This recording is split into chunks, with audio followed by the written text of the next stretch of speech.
नमस्कार। वंदे मातरम। वंदे वंदे वंदे। इस व्यासपीठ पर उपस्थित सर्वप्रथम माता मां भारती के चरणों में नमस्कार, वंदन। व्यासपीठ पर उपस्थित महसाणा के हमारे प्रिय मित्र संस्कार भारती के मोदी जी, शहाबुद्दीन भाई, हाजी साहब, साहित्य परिषद के अध्यक्ष, उल्टा चश्मा के सारे सही चश्मा के मित्र, ये सब मेरे बहुत पुराने मित्र हैं।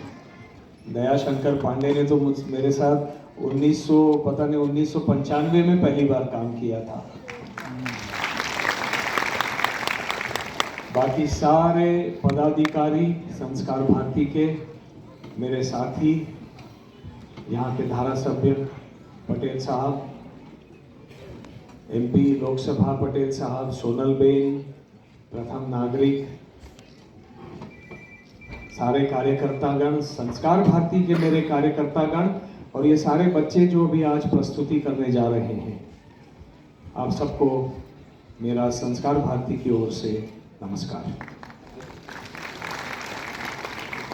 और आप सबको कैसे भूल सकता हूं मैं, हैं?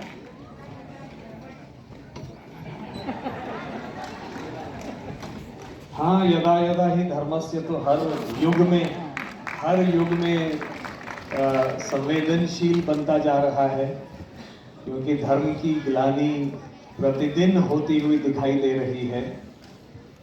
वंदे मातरम का जो इतिहास है वो जितेंद्र भाई ने आप सबके समक्ष रखा कि आपको देखते हुए, उनके अत्याचारों को देखते हुए किस प्रकार से बंकिम चंद्र चट्टोपाध्याय जी ने 1870 में वंदे मातरम इस गाने को लिखा था। और वो गाना, मैं बहुत लंबा नहीं बोलने वाला हूं क्योंकि मैं भी उत्सुक हूं सारे कलाकारों का ये मंचन देखने के लिए, आप ही की तरह। बहुत संक्षेप में, जिसको हम कॉर्पोरेट वर्ड में बुलेट पॉइंट कहते हैं, मैं बुलेट पॉइंट में बोलने वाला हूं। 1870 में उसको लिखा और कांग्रेस की संस्थापना से लेकर 1937 तक जब जिन्ना ने आक्षेप उठाया, तब तक बांधव जो स्वतंत्रता के लिए लड़ रहे थे अंग्रेजों के खिलाफ, उन्होंने उसे गाया। उसमें हिंदू भी समाहित थे, मुसलमान भी समाहित थे, क्योंकि शत्रु एक था। लेकिन 1937 में जब मोहम्मद अली जिन्ना ने आक्षेप उठाया, उसके बाद उसके कई सारे अंतरे जो हैं उनको ड्रॉप कर दिया गया। लेकिन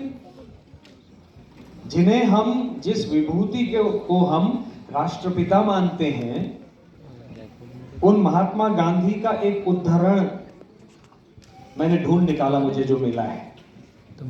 वो कहते हैं, उन्होंने सपोर्ट किया है कि adoption and singing of Vande Mataram song. उन्होंने कहा कि इसको एक राष्ट्र का गीत इस रूप में हमको स्वीकार करना चाहिए और हम सबको गाना चाहिए।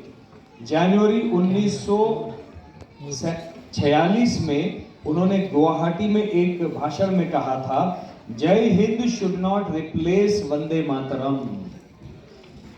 जय हिंद बोलो, लेकिन वंदे मातरम को मत छोड़ो। ये स्वयं राष्ट्रपिता महात्मा गांधी ने 1946 में गुवाहाटी में कहा है। He reminded everyone present that Vande Mataram was being sung since the inception of the Congress. Congress के गठन से लेकर वंदे मातरम गाया जा रहा था और सारे लोग गा रहे थे। He reminded everyone that this greeting should not be at the exclusion of Vande Mataram. तब 1937 के बाद में जय हिंद के नारे भी लगने लगे थे, लेकिन उन्होंने कहा था कि जय हिंद का नारा लगाओ but not at the exclusion of Vande Mataram. Vande Mataram के साथ साथ जय हिंद बोलो।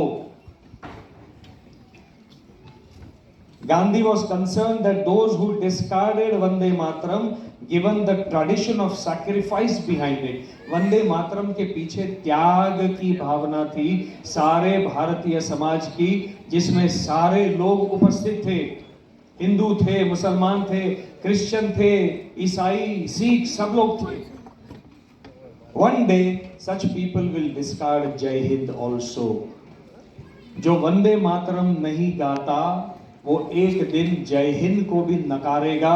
ये स्वयं महात्मा गांधी गुवाहाटी के सम्मेलन में 1946 में बोलकर गए। आज फिर से वही परिस्थिति हमको दिखाई देती है। वंदे मातरम पर आक्षेप लिया जाता है। क्यों? आपके माध्यम से आज मैं पूरे भारत को यह बताना चाहता हूं, यहां तो दो ऐसी विभूतियां गुजरात की उपस्थित हैं जिनका मजहब, जिनका धर्म इस्लाम है, लेकिन इसी मातृभूमि ने उनको विभूषित किया है। जिस भी व्यक्ति ने वो किसी भी धर्म मजहब का हो, उसने इस मातृभूमि की सेवा की है। मातृभूमि की शांति को विकास करने के लिए पूरे उसके गौरव को वसुधैव कुटुंबकम के माध्यम से पूरे विश्व में फैलाया है। उसका गौरव किया है इस मातृभूमि ने, यह उसके प्रतीक हैं।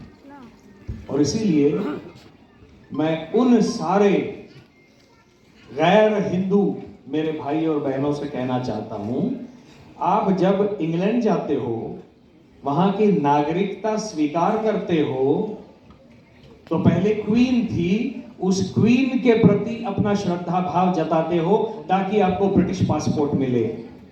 आज चार्ल्स हैं, किंग है, उस किंग के प्रति अपना सर झुकाते हो कि ताकि आपको अंग्रेजों का पासपोर्ट मिले।